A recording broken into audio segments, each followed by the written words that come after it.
recording. Alright. Invincible Season 3 ending explain. I want to know the breakdown. I need to know the Easter eggs and all that. Why did Mark's outfit melt? What was going on with that, bro? Welcome to the Heavy Spoilers Show. I'm your host, Paul, and in this video, we're breaking down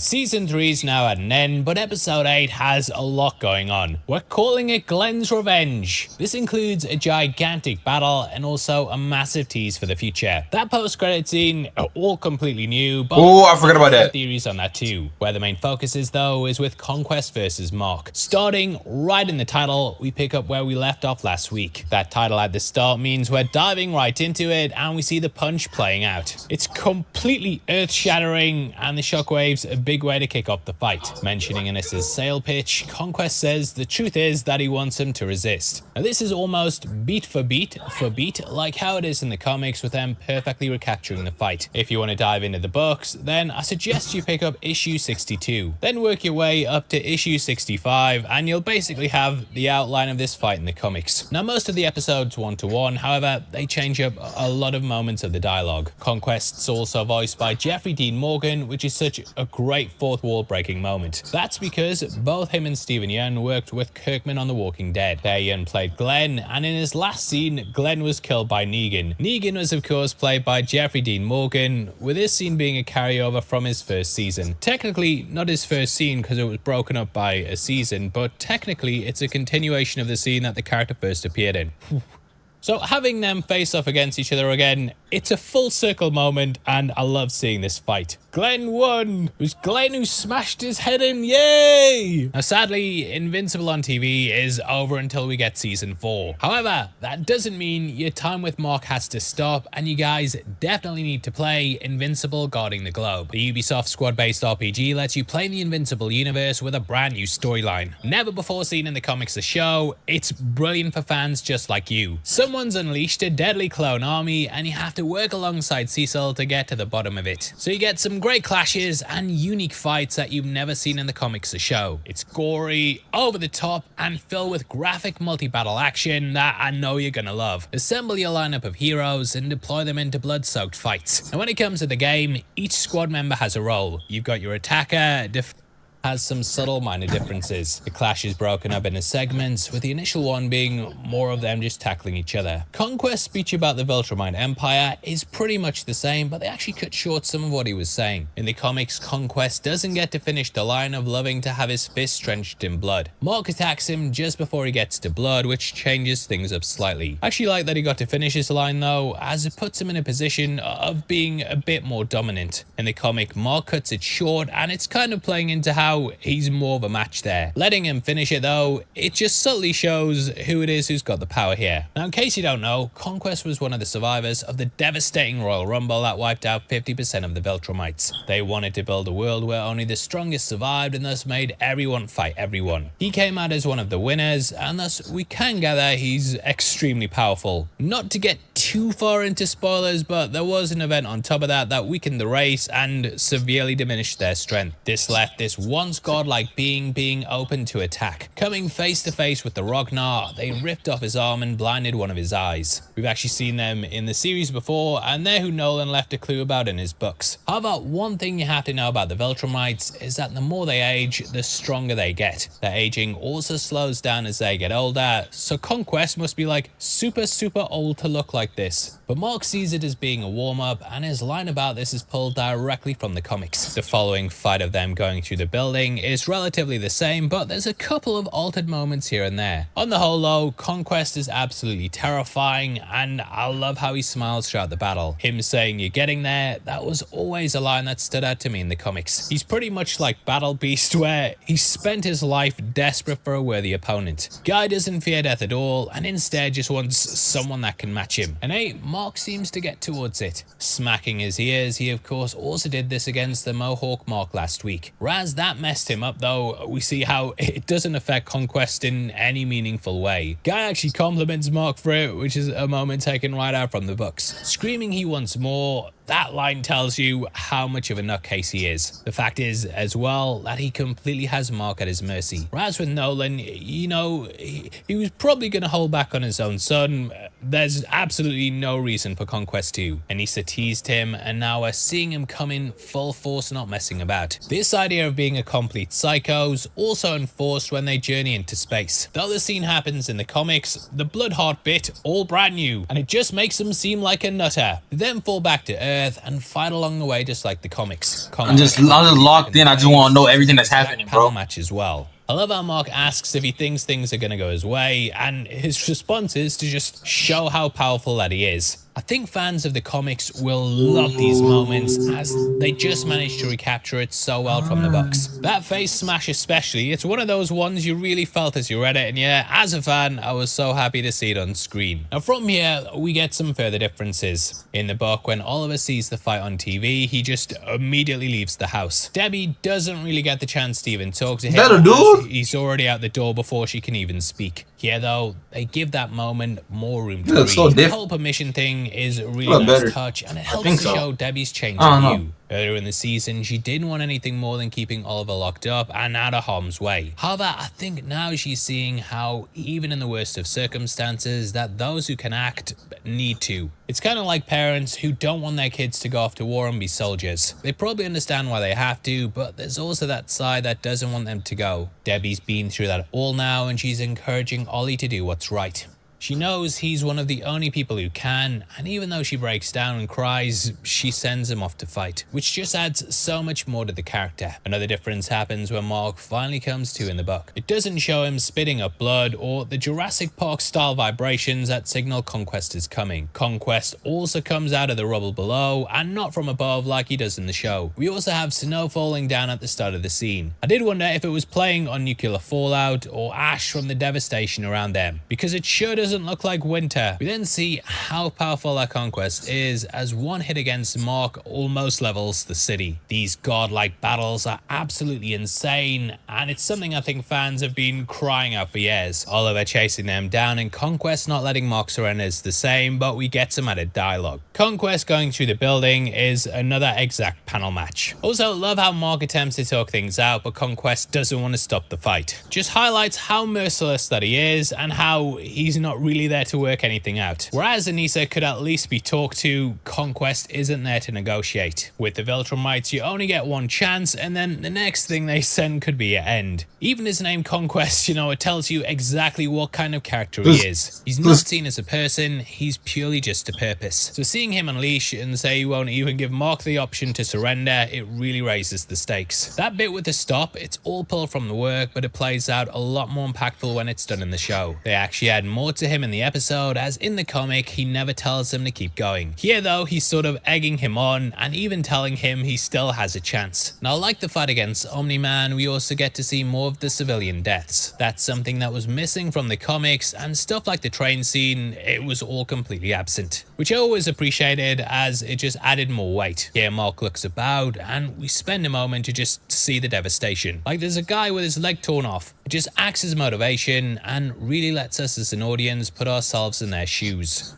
Or shoe now, which is a bad joke. However, we know these kinds of deaths motivated Powerplex, and I wonder if some of the deaths here could do that with some other characters. There's still a lot to be introduced, and they could be doing something similar. We also get Mark saying he's going to give him a big ass beat down, which is a direct line from the comics. However, Conquest doesn't punch him in the face, he just grabs Oliver. Guy really said damn kids. Beyond that though, the following scenes are pretty much I love how Conquest says he won't believe Mark's a Viltrumite until he holds his heart in his hand, and he also does that big punch stop. I actually preferred how it's done in the comics though, as their Conquest calls him a child as he stops it. Now from here, we jump over to Cecil with the Ace and Claire. In our earlier breakdowns, you know, we talked about how we didn't really know what was happening with the character, as I felt like he'd been cut from some key scenes. Like I thought they might have just got rid of the character completely. I theorized that this was due to him being voiced by Ezra Miller, and then probably them wanting to distance themselves due to all the controversy around them. So issuing a correction for that, as many of you pointed out, Eric Bauza now voices the character and he's played him since season 2. So a little correction there. I'm sorry. I'd like to apologize for getting that bit wrong. My knowledge of the behind the scenes stuff isn't strong. What I love though is that it shows even though Cecil and Mark are allies again, the former's still up to his old tricks. He's now experimenting on the multiversal variants and making them an advanced army of Reanimen. Here he's got the Flaxen variant, which is the version that Cecil and co killed at the Pentagon last week. They also have some of the others and clearly have their hands on a few. Obviously, Cecil doesn't care about Mark's feelings and is just interested in protecting the planet. So if he can weaponize the dead and have a team of Robocop Viltrumites, they're gonna be able to stand up to the invasion. And Mark and Oliver potentially. It brings things full circle from the season opening though, in which Mark was annoyed that Cecil was working with DA Sinclair and Darkwing. Now he's still working with them and using dead versions of Mark to get what he wants, which is so messed up, and that takes us into issue 63. The opening broadcast dialogue wise is pretty much the same, but there's one big change. In the comics they think Conquest is Omni-Man who's come back to Earth to finish what he started. Obviously though, I think it would be stupid if they were showing the footage and then saying they think it's someone completely different. Another rather big change is the comic says Eve was only out for 2 days and not out for a week. This would make the timeline between the Invincible War and Conquest a bit longer in the show. What it adds is that the world's been on the road to recovery and probably made much more progress. In the book, Conquest just showed up immediately after the war, whereas here they've had time to get back on their feet. So kick them when they're back down. Does she look like she needs to walk? I feel it adds more weight to Eve being at death's door longer though. Mark's probably been through an agonizing week of seeing her in a coma, and it will make the danger she's about to face much more impactful. She seems amped up for it though, and it really adds some stakes to the fight. Especially as we see her get her legs strapped up, which I think gets more attention than it did in the comics. Now when we resume the fight, it's pretty much the same as it is in the source material. Conquest's line about Mark being a toy is directly from the book, along with how him taking over Earth is easy and fun. They do some really subtle things to show the devastation though, like having the guy's body splat down beside them. If you rewind the episode a bit, you'll notice him falling through the air, which I think adds so much as well. Ever since the start of season 2, Mark's been grappling with the weight of the death of the innocents around him. Going through this again, it's just gonna make him realize the cost that comes with being a hero. Back in season 1, the powers seemed like fun and games, but these days, it's completely breaking him. Conquest also messes with his head as well by saying that his father's dead. This again is a really important note, as Mark doesn't know what happened with his dad. In his eyes, he just got taken by the Viltrumites. However, dropping this in the middle of the fight, it destroys Mark on a psychological level. So not only has he had his body destroyed, he's being now told that his father's dead, which is devastating. So it makes sense he'd step in harm's way for Ollie, as he'll do anything to protect his family. Ollie coughing up teeth as well, you know, pretty messed up. Anyway, we then get the sack of turds line, which is pulled directly from the book. They add some extra emotion to the scene though, and really hammer home that Oliver's just a kid. Conquest ripping Oliver in half is the same as it is in the book, but in the show, we have a tear dropping onto Conquest's face. Our researcher TJ was saying it could potentially symbolize the secret pain that we discover Conquest is in. He's just a sad, lonely man, and this may have been done as a metaphor for that. TJ's helped us a ton on the videos when it comes to getting stuff from the comics, and if you want to see a guy just chatting comics on Twitter, then give him a follow at the Fat Thor. We then have Cecil warping in to save Oliver, which shows he cares about Debbie, Mark and Ollie. Now from here we then cut to the scene with Eve and Cecil. Though the result's the same, their interaction's a bit different. In the comics, Cecil is not again sending Eve, it just comes down to a technical issue of them not being fast enough to keep up with the fight. Because of this, they don't know where to portal her in. In the comics though, he's just like, yeah, sod that, you go get them. In the show, it just gives him a bit more humanity and helps to show he actually cares. In the source material, I always felt like Cecil was doing things to protect Earth, but that he didn't really care too much about the people. So I like this added edge, as you'd have to care in order to want to do this. In the book, we also get the moments with the reactions of everyone. This includes Kyle and Amber, with the former not really knowing why she's so wrapped up in it. Anyway, we jump back to the fight, which expands on the one in the comics. Though it hits upon the same points, they add much more into the brutality. In the comics, we don't see the civilians dying in their droves, and instead the body count's not really given focus. Like everyone there on that beach, yeah, they're just chilling, sunbathing, and then we see them like, what's that? And then boom, completely wiped out. In the comic, Conquest throws Mark through a giant ship, which causes an explosion. This episode may have referenced this earlier though, with him crashing through that truck and then causing an explosion. But yeah, maybe that's just a coincidence. The show goes way beyond this though, and once more we see Mark being used as a shield to plow through the people. It's just way more violent. I feel like it's definitely a parallel to the train scene, and it reminds us how destructive the Viltrumites are. Like a kid's arm gets ripped off holding onto their parent. It's brutal. That shit was crazy. A scratch? A scratch? Your arm's off. No, it isn't. Well, what's that then?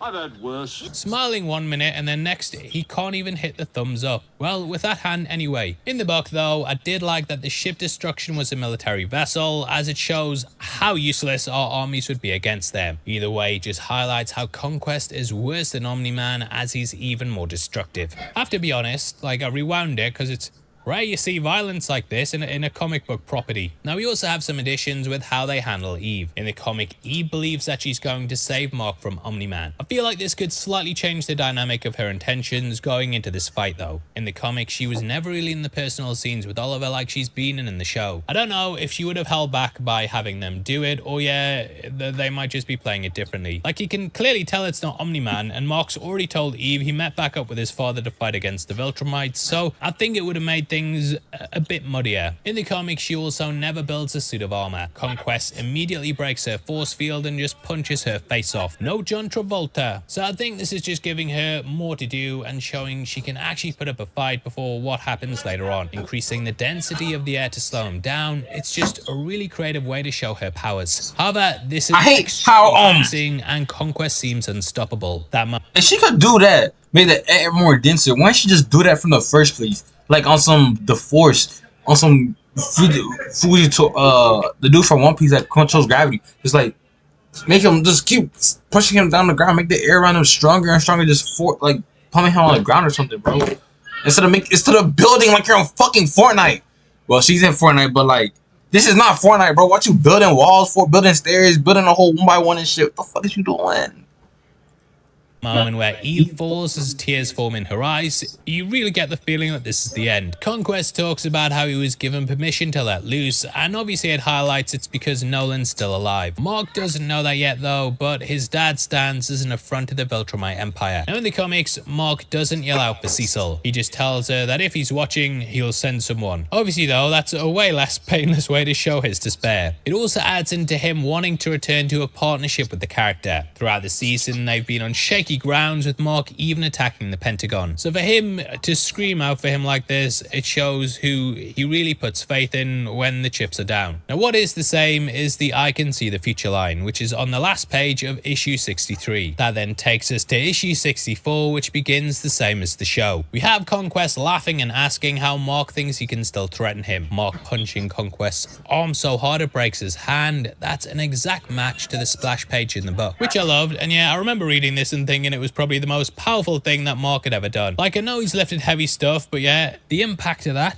you just feel it. He begins to fight dirty, and he even bites Conquest, showing how unhinged he is. It then goes Super Saiyan literally. In what's Eve's death, her brain manipulates her molecules and brings her back to life. Manifesting the literal power of the atom, the scene sees her taking on its structure. As Mark wails away, she then overpowers and blasts Conquest with a beam that blows off his skin. Now in the show, they actually go beyond what Conquest is like in the comics with the way they touch upon his story. The major difference here and in the episode is Conquest's speech about being lonely. Typically, the Viltrumites are fearless, and thus they wouldn't be afraid of Conquest. He says that the other Viltrumites are so afraid of him that it's left him completely alone. No one wants to be his friend as he's mental, and instead they just use him as a weapon. But in him just being used for this, the Viltrumites begin to fear him more and more. It kind of plays into how ruling with fear is a pathway to pain, and I love they gave him this extra dimension. In the comics, he's an emotionless psychopath who just wants to deal out pain and death. So knowing he's a sort of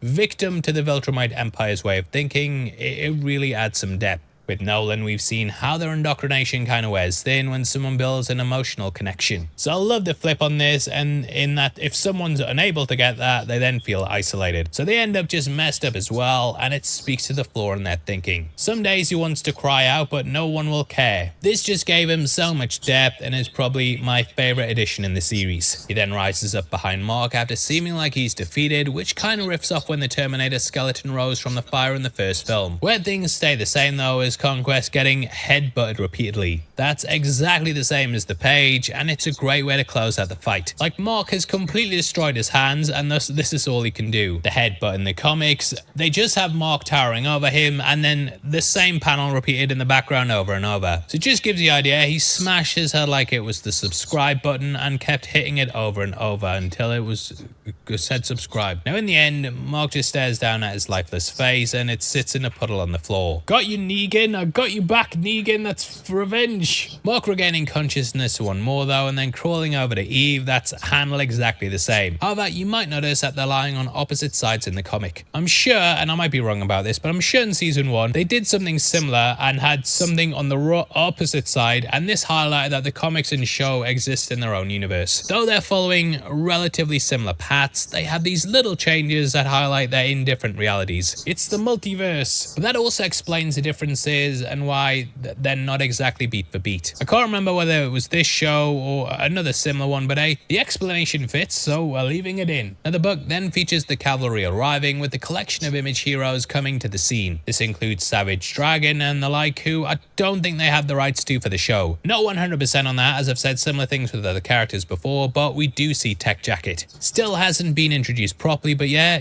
you're gonna want to pay attention to them. I'm saying them instead of him because there are theories the character's a woman now, but we'll probably find out more in season 4. Either way, that takes us to issue 65. The issue opens at the Pentagon with Mark on the road to recovery. In the flip on the last episode, we have Mark in the bed while Eve's at his bedside. Eve explaining her powers is the same as it is in the source material, and this can be seen in her dedicated comic. That is Invincible presents Adam Eve issue 2, which was adapted into the Adam Eve episode. Now in the comics, when Eve rebuilt herself, she actually made her boobs bigger, but it's 2025 now, so best not go there. Beyond that though, the scene with Cecil and Sinclair is exactly the same. It puts him on a path where he'll be an adversary to Mark. Even though Mark has clearly classed it as water under the bridge, I think Cecil's seeing the bigger picture. Cecil says he doesn't care what it takes and that they have to have their invincible reaniman ready. He knows that the planet needs better defenses and will literally play God in order to do that. I feel like he's giving up his soul working like this, and he knows that it's gonna come with a cost. But still, he presses on as he's the only person willing to make these tough decisions. Also, it looks like DA has a girlfriend, which is new for the show too. Has the same nose though, same eye colour, same hair colour,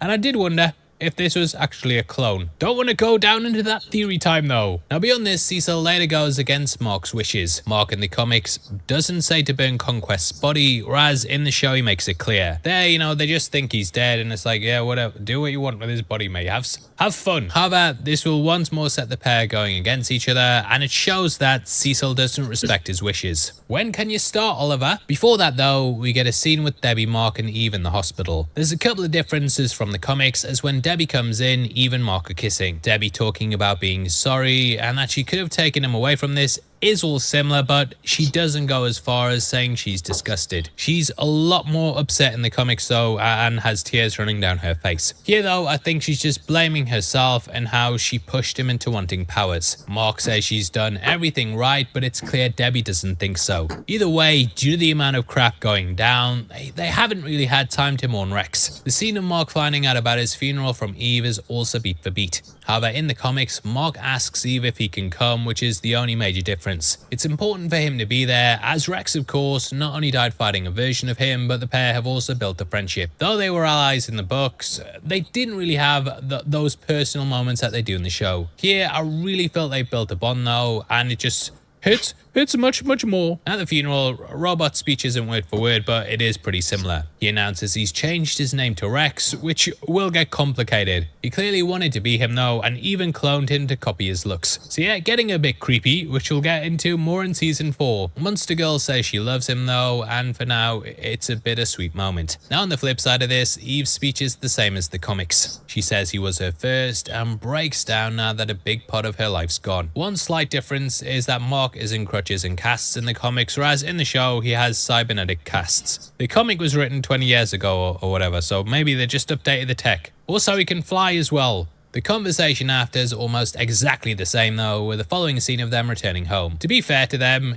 Ever since they started dating each other, they've not really had a chance to breathe. Even their date was interrupted by the time travelers, and they just had this constant barrage of stuff to do. So it's nice to get some time together. Mark's just happy she's still there after all they've been through, and it's a nice bit of growth for their relationship. Their suits bleeding together, that's also an exact panel match, but the comic does show a flower grow from it that isn't in the show. And in the comics, they explain Eve's powers are a bit all over the place since she rejuvenated, and it shows she can create life. However, they might be skipping over this for now, as it's just going to make things more complex. Now, as with all the season finales, we close out with some teasers for next time. If you watched our episode 7 breakdown, then you'll know we mentioned a bit with the firefighters. There they entered the Pentagon, and they found Russ Livingston living along with the Sequids. That's why they have firefighters alongside him here.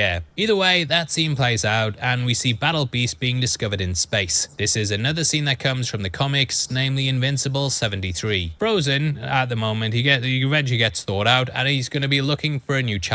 Beyond that, we also see Levy being given his synthetic arm. We build off from what happened with the technicians, who have a brand new task for the character. This involves stripping worlds of their resources so they can give the technicians power. Now they want a new home, but beyond that, they want some new delights. Last week, I said they reminded me a bit of Hellraiser, and it turned out they're actually voiced by Doug Bradley. Bradley played Pinhead, so yeah, sounded familiar for a reason, I guess. The phrase delights was also something they dropped throughout the film, so it was nice getting a nod to that here. Then we also have the reveal that Conquest is still alive, which of course breaks Mark's trust. Cecil's basically keeping a ticking time bomb, and I can't wait for you guys to see what happens with that. We then get the ending scene with Oliver and Mark that goes down pretty much the same, but Mark seems a bit more intense in the comics, whereas in the show it felt he was more kind of focused and going through the trauma. To be fair, the guy's been through a lot, and this hero business isn't all it's cracked up to be. Watching the series, especially the Invincible War, that really made me realize how much Mark's gone through. I don't know, in the comics it never really sank in that there'd been so many Marks that had gone bad. However, this one,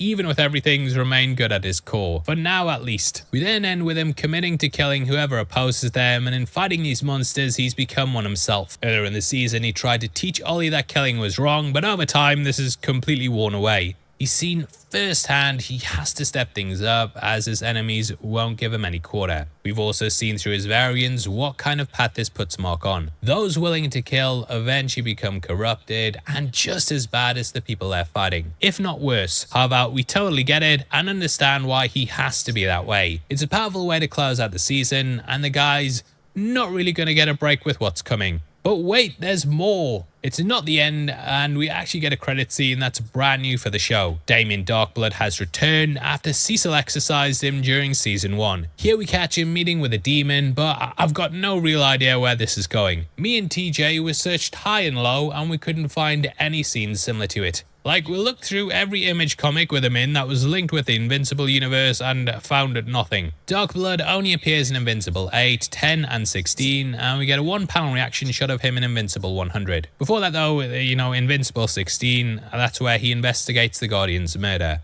Never heard from again. I feel like Kirkman was probably spinning too many plates at once and just kind of got lost with all the plot threads. So the show could basically be the plans he wanted to do or the ones he thought of having in hindsight. Kirkman was originally going to reveal Omni-Man as the villain in Invincible 25, but that would have made it a 2-year wait. So publisher Jim Valentino, he convinced him to move it up to issue 7, which is pretty much the same place as the show. However, it left Darkblood redundant, and thus they clearly scrapped the original structure. So that's what we could be seeing here. The Darkblood story that was never told. Now, Darkblood is featured in the Astounding Wolfman 19, 23, and 24.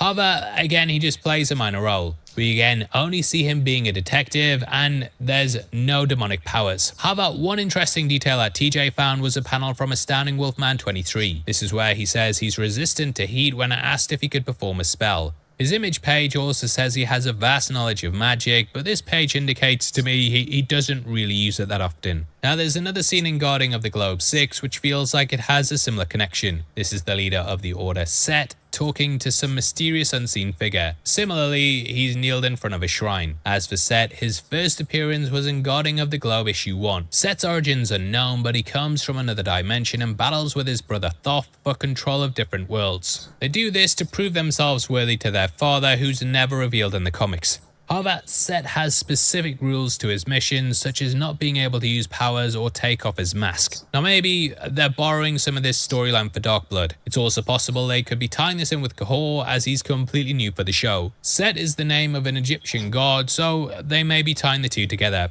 I'm still unsure exactly what's going on with Kahor though, because there's no basis in the comics. However, the demon that Dark Blood meets with does look similar to Set's real face. So maybe we have a combination of bringing both characters together and finishing both stories. That's sort of the same thing that they look like they're doing with Machine Head. His story was told in the side comics after he was defeated, but they've brought it across to the series. Now it seems like they want to use their abilities to conjure up a surface dweller. They call him someone with a blackened heart, and it's possible this is Omni-Man. Dark Blood isn't up to date with everything, and he probably thinks Omni-Man's the one on the surface. Could also be Cecil, as well, as Dark Blood's had run-ins with him before, and he's someone on the surface who has a blackened heart. Might even be Conquest, but I know the comics well, and I don't think it's going to be him, but it is worth bringing him up as he's on the surface and he has a blackened heart. Keep saying blackened heart, but I wonder if they'll bond any of those characters to the Dark Lord and we'll get an even more evil version of that character. So maybe this is a second chance to get the story that we never did, and yeah, I'm excited to see where it goes. As for this season though, mate, I'm gonna say it. Best season ever. Shillin', shillin', shillin'. Your boy's check from Amazon has arrived. Tell Bezos he's the best. Tell Bezos I'll be Bond. Bond is back. Anyway, I think this season, I was kind of the most worried about this one because... Alright, I feel like he's getting nowhere. I think that's all.